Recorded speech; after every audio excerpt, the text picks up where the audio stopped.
40 ஆண்டுகள் மாணவர்களுக்கு கற்பித்து நல்லாசிரியர் விருது பெற்ற ஆசிரியர் ஒருவர். என் வாழ்க்கையின் சிறந்த ஆசிரியர்கள் என்னுடைய மாணவர்கள் தான் அப்படின்னு சொல்றாரு. அது ஏன் அப்படின்னு தெரிஞ்சுக்கணும்னா இந்த வீடியோவை முழுமையா பாருங்க. நல்லாசிரியர் விருது பெற்ற ஆசிரியர் ஒருவர் தன்னுடைய பணி நிறைவு பாராட்டு விழாவின் போது உரையாற்றிய ஒரு முக்கிய உரை. சக ஆசிரியர்கள் அவருக்கு பாராட்டு விழா ஏற்பாடு செய்திருக்காங்க.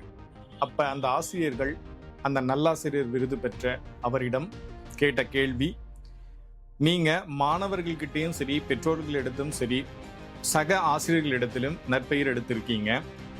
உங்களுடைய வாழ்க்கையில இப்படி ஒரு நல்ல வாழ்க்கையை வாழ்வதற்கு உங்களுக்கு கற்றுவித்த அந்த ஆசிரியர் யார் அப்படின்னு கேட்குறாங்க.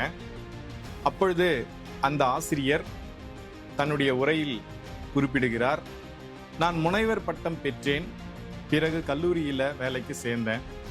முதல் நாள் வகுப்புக்குள்ள போறேன், என்னுடைய மாணவர்கள் நிறைய கேள்விகளை கேட்குறாங்க. நான் திணறேன், பதில் சொல்ல முடியல. தினமும் கற்க ஆரம்பித்தேன், தொடர்ந்து படித்தேன். அதுக்கப்புறமா தான் என்னால் அந்த மாணவர்களுடைய அனைத்து கேள்விகளுக்கும் விடை அளிக்க முடிந்தது. கற்றுக்கொள்ளலாம் எப்போது வேண்டுமானாலும், எந்த சூழ்நிலையிலும். இறுதியாக அந்த ஆசிரியர் தனது உரையில, கற்பிப்பவர் ஆசிரியராகலாம், ஆனால் தொடர்ந்து கற்றுக்கொண்டே இருப்பவர்கள் தான் மகத்தான ஆசிரியர் ஆக முடியும் என்று தன்னுடைய உரையை முடித்தார். ஆம் நண்பர்களே, நம்ம வாழ்க்கையில முன்னுக்கு வரணும் அப்படின்னும் போது நம்முடைய பள்ளி படிப்போ கல்லூரி படிப்போ மட்டும் போதாது.